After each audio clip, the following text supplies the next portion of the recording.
Bonjour à tous, on se retrouve pour un nouveau tutoriel sur Access VBA. Aujourd'hui, je vous propose de voir comment on peut utiliser une fonction VBA dans les requêtes Access. Alors, quand je parle d'utiliser des fonctions VBA, je ne parle pas des fonctions VBA de base, que je pense que tout le monde sait qu'on peut utiliser, mais vraiment créer votre propre fonction en VBA et voir que vous pouvez l'utiliser dans vos requêtes SQL. Alors, pour l'exemple, on va partir sur des noms de personnes, tout simplement. Donc, on va créer une table avec un identifiant en numéro auto toujours, une clé primaire. On prend le nom de famille. Hop, légende, nom. Le prénom. Ça, c'est plus joli visuellement. Oui, je sais que c'est un mot réservé. Et le nom complet. Alors, pourquoi je mets le nom complet? Parce que vous allez voir que notre fonction va nous permettre de le calculer.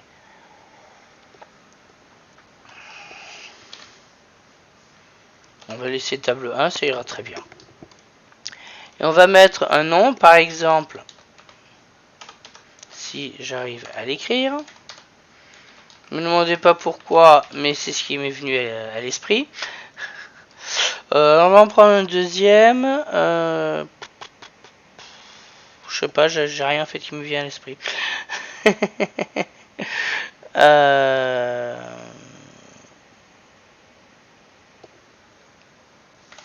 On va inventer. Hein. Non, on va pas mettre les majuscules, c'est pour vous expliquer. Voilà,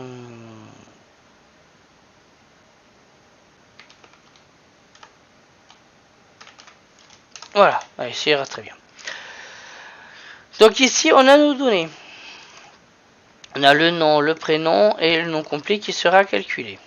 On passe du côté du code VBA. On crée un nouveau module.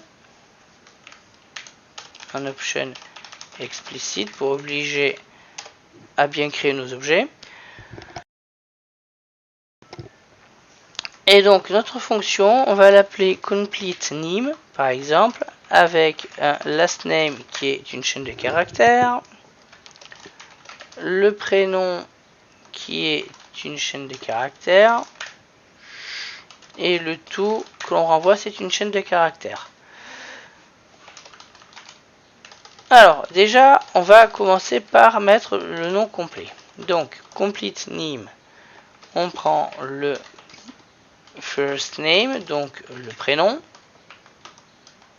on met un espace, et le nom de famille. Alors, dit comme ça, on peut se dire que c'est facile, effectivement. Là, c'est facile. On a notre prénom et notre nom de famille. Ça, c'est facile. Là où on va complexifier un peu, on souhaite que le nom de famille soit tout en majuscule. Donc, on va utiliser la fonction uCase de VBA. Ensuite, le prénom, on souhaite qu'il n'y ait que la première lettre qui soit en majuscule. Donc pour ce faire, la première chose à faire, c'est indiquer qu'on veut le tout en minuscule. Donc LCase pour lowercase et UCase pour uppercase. Mais de ça, il faut maintenant qu'on mette la première lettre en majuscule. Donc pour ça, on a une fonction qui s'appelle strconv, que je ne connaissais pas, que j'ai découvert en faisant ce tutoriel, et auquel on va fournir un VB proper case. La méthode proper, c'est ce que vous avez, c'est la formule proper que vous avez avec Excel, qui consiste à mettre en majuscule la première lettre et le reste en minuscule. Donc c'est ici ce que nous voulons. Et donc on le fait très simplement avec un strconv et avec l'information VB proper case. Ici, si on regarde, on peut avoir un VB lowercase pour mettre en minuscule, un VB uppercase pour mettre en majuscule, et donc ici on a le proper case pour faire ce que l'on souhaite.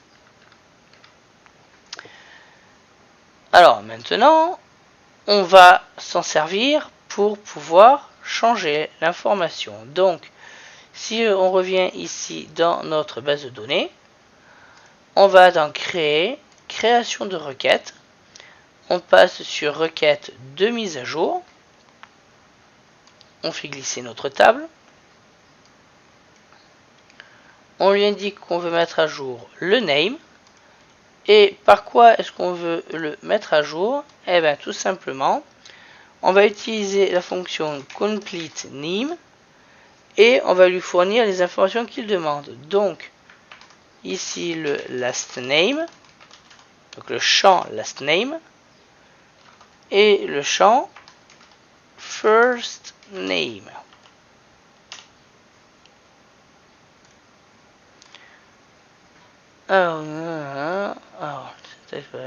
Ok, oui, voilà, à cause du virgule, point virgule, du fait qu'on est en français. Si vous lui dites affichage, alors il vous le montre pas parce que là c'est une requête de mise à jour, mais il vous montre bien qu'il va mettre à jour deux lignes, les deux lignes que l'on a dans notre table. Si on lui fait exécuter, et qu'on revient ensuite sur notre table, on a bien notre Jean-Paul Césari et notre Sylvain Gontran. Donc, comme vous pouvez le voir, c'est extrêmement facile à réaliser. Ça se fait en une seule ligne. Simplement, on prend le prénom, auquel on met tout en minuscule, puis on met uniquement la première lettre en majuscule, et on ajoute le nom de famille que l'on a mis en majuscule. Le but ici était surtout de vous montrer qu'on peut aussi combiner les fonctions du VBA ou des fonctions VBA que vous avez créées dans votre fonction VBA que vous allez appeler dans votre requête. On peut faire aussi la même chose si on veut. Oups, j'ai changé de truc. Excusez-moi. On peut même, si on veut, changer notre requête qui n'est plus une requête de mise à jour, mais une requête de sélection qui va sélectionner non pas le nom, mais à la place, ici dans champ, on va lui dire complete name sur, on a dit, le last name et sur le first name. Hop, il faut mettre le point virgule, sinon il va m'envoyer bouler. Et tout ça, on va l'appeler nom de nom complet. Allez, voilà. Alors, pourquoi tu renvoies une erreur? C'est pas un nom valide. Sur vous. Ah oui, parce que c'est l'inverse. C'est le nom en premier, le nom du champ en premier et la valeur ensuite. Hop. Donc si maintenant on... Eh ben, il est pénible. C'est chiant, hein. Voilà. Si on lui demande d'exécuter, on voit bien que on a bien notre Jean-Paul Césari et notre Sylvain Gontran, comme on l'a ici dans notre table, dans le champ nom complet, sauf que là, on l'a repris depuis le nom et le prénom. Et donc on a utilisé ça dans notre requête SQL. Si d'ailleurs on veut regarder la requête, ce qu'elle donne, la requête elle-même, oh, nouvelle version d'Access, il formate bien correctement la requête et avec les couleurs. Ça c'est génial, c'est très bien. Très très bonne idée Microsoft. Merci, c'est temps. Depuis le temps qu'on le demande. Donc vous voyez bien qu'il sélectionne, en fait il sélectionne tout simplement ce qu'on lui a demandé. Donc vous pouvez voir que vous pouvez l'utiliser dans une requête de mise à jour, dans une requête d'insertion, mais aussi dans une requête de sélection.